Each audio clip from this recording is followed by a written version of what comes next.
my previous 3 videos in Sanskrit. And if you don't know Sanskrit, I can understand all that, okay? Please excuse me. I'm practicing Sanskrit, okay? I use my own YouTube channel for my own purposes, okay? Whether you like it or not is a different question. If you like it, I'm absolutely welcome. The thing is, subscriber count is declining because many people think that I am not good enough or whatever. I don't care about it, okay? I don't care about it. But anyway, I wanted to speak something in English. Okay, it was trolling, okay. To my English subscribers who rely on my English communication, I will. I want to say a lot of things in English. Why I am doing all this, okay? You may be wondering because see, so far in the recent days, I've been sharing everything that has been happening in my life, right? First of all, you guys know that, right? I've been sharing everything, whatever I went through so far in the last 5 to 6 years. I'm running this YouTube channel. Many videos got deleted, you know. Many videos are even labeled as rubbish. Even myself, I think, and because I'm very natural guy, okay. Whatever I want to communicate, I would communicate in a video because I want to communicate with people all around the world, and I want to be very, very natural. I don't want to be artificial.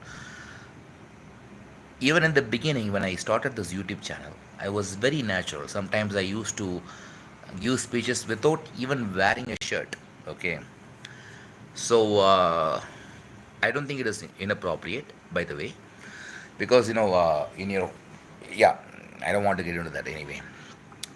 So yeah, I really want to reconnect with everybody, and remind you about my purpose in doing everything that I've been doing in the past few years. Okay, I've published a couple of books. I've written a lot of blog articles. I have, I can say that I have accomplished a lot of things, really. Okay. For example, okay, the first thing is when you look at my book reviews, okay, I'm not saying this because I'm proud of them, I'm arrogant about them, nothing like that, okay. When you look at the reviews of my book, the first book, which is titled The Truth About Spiritual Enlightenment, Bridging Buddhism, Advaita Vedanta, and Science, there is a tremendous background work beyond it, okay. I learned psychology completely. I bought a book on psychology. And when I was reading that book, I did not even plan to write a book in the first place, okay. I was just reading that book. So yeah, I got into I got to learn about a lot of deeper psychological concepts because of my psychology learning, okay. And then I already have some experience about Advaita Vedanta. Not some experience, I have experience about Advaita Vedanta. I am experiencing Advaita 24 bar 7. I've stated this multiple times, and I don't care if you agree with it or not. That is not my problem, right? I'm just stating. For example, if you say I'm hungry, if I'm saying that you're hungry, okay, I'm hungry. I'm telling you, and you don't agree with that fact, okay. You say, okay, yeah, you're not hungry because you've already eaten. You just ate. That I cannot say that that is my problem, because that is a problem for me because I'm hungry. I want food, and if you assume that I have already eaten, that is my problem, right? But on the other hand, if I tell you I am already living in Advaita 24 bar 7, no matter how I appear to other people or to outsiders, and if you say, okay, I don't agree with it, I don't have any problem with it, because your agreement doesn't resolve any problems, okay. Your agreement does not provide any other additional benefits to what I am stating, okay. So whether you agree with my spiritual progress or not is not my problem. It is your problem, actually, okay. Because you have some problem in accepting that, right? And I don't care, okay. Maybe I can understand certain things. For example, when you are a seeker, when you are seeking spirituality, it is very, very natural to get all kinds of doubts. The first doubt will be about spirituality itself. Is spirituality really useful? The spiritual process, okay, like the spiritual sadhana, is it useful or not? The first skepticism will be on that. Okay, I don't have that skepticism so far because, in fact, there is a process which guides you through eliminating your suffering 99%. Okay, I'm telling you 99% because as long as you have a body, there will be suffering. Okay, I want to say all these things because I don't want to, like why this guy is suddenly speaking in Sanskrit. Like if you're wondering all these things, okay, I want to provide some explanation to all these things. And first of all, I request you to participate in this conversation. Okay, slow down is asking how are you. I'm doing excellent. Okay, I'm doing really good these days because I'm completely focused on what I am doing. Okay, I'm working as well as I'm learning in my free time.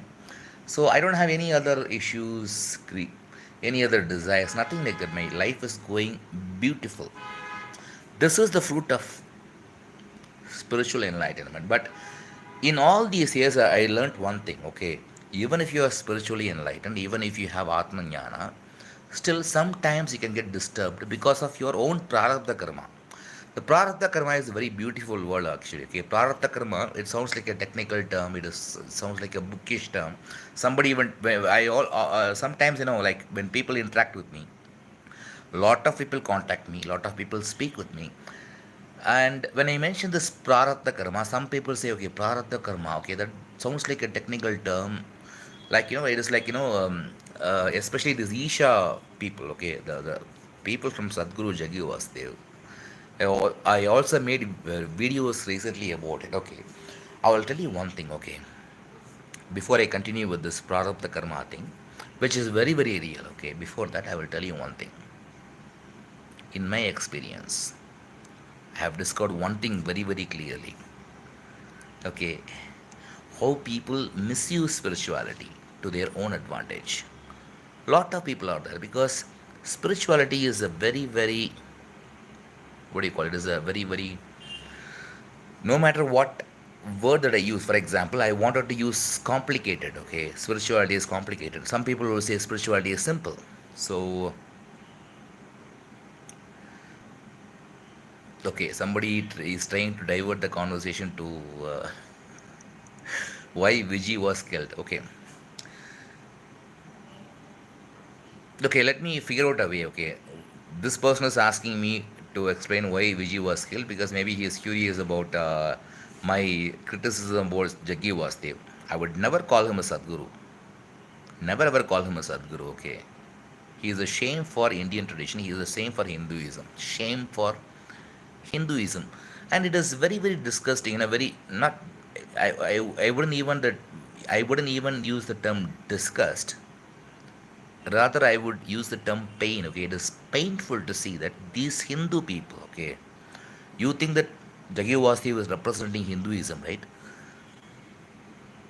This makes me to actually preach to Hindus. Okay, maybe let us become Hindus. Okay, what is Hinduism? Let me teach you Hinduism, because these people do not even understand the basic principles of Hinduism. First of all, Hinduism is a word coined by foreign people. Okay, yeah, that is a very deep subject. I have already discussed about it a lot. Okay, so slow down has managed to slow me down. Okay, finally you got me to the point. But I'm not going to discuss about it anyway. How Vijay was killed. I mean, how why was Vijay? Your question is why was Vijay killed, not how she died. Okay, why was Vijay killed? Okay, the answer is very simple. Again, I don't want to distract myself, but your question is very interesting. It tells me something about you. Okay, you are interested in this topic.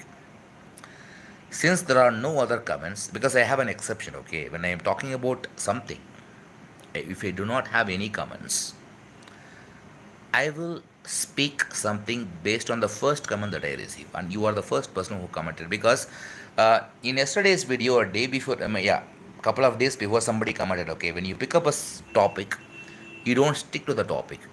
The reason why don't stick to the topic is because not a lot of people stick to the topic, okay? Like if I am taking a class, for example, or if I am speaking something, if you are not interested in what I am speaking about, naturally, I will be interested to speak about something that you are interested in, right?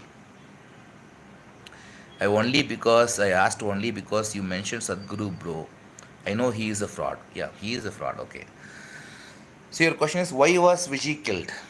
The reason is very very obvious. Okay, Vijay was like, in Sanskrit it is called as Vigna. Vigna means tadai. Okay, it is like a barrier. Okay, he is a married man. Okay, he is married to somebody. Marriage means a commitment. Okay, in traditionally, if somebody is if you are marrying a woman, okay, in traditional, because Jackie Vasudev was born, I mean, he belongs to older generation. Okay, not like us. Okay, not like 20 kids, 90s kids. He's not a 90s kids even. Okay, I'm an 80s kids.